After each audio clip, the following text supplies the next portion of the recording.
100 kilogram भार का एक पिंड 3 मीटर 4 मीटर लंबी रस्सियों से बांधकर लटकाया गया।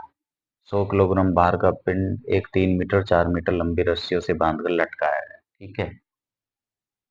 रस्सियों के दूसरे से 36 में 5 मीटर की दूरी पर स्थित दो हुक्कों पर बांधा गया। ये ए से बी तक दो हुक्कों पर 5 मीटर की दूरी से 36 में बांधा गया है।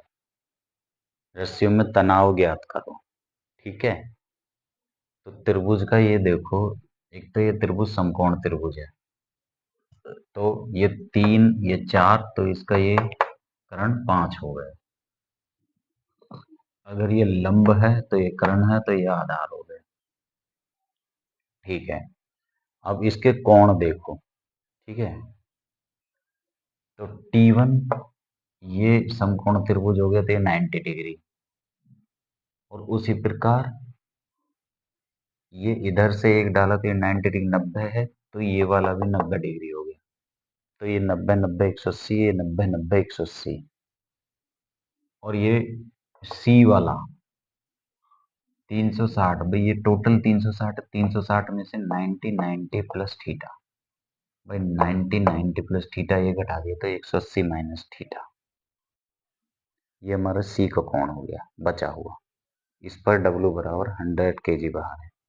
तो बिंदु सी पर लामी पिरमी, इस सी पर लामी पिरमी हमने यूज करी।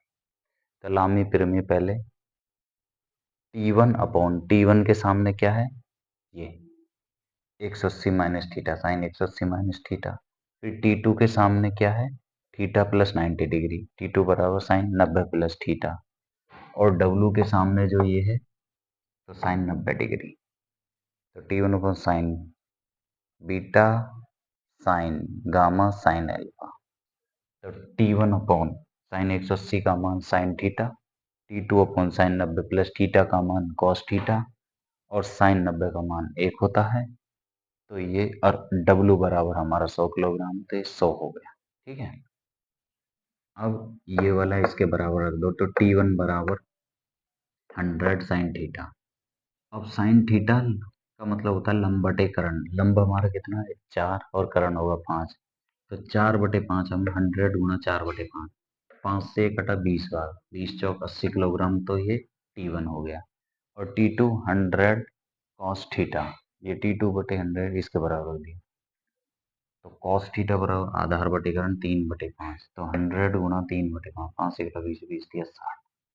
तो ये इसका मान, तो ये 80 और 60 इसके मान हो गए।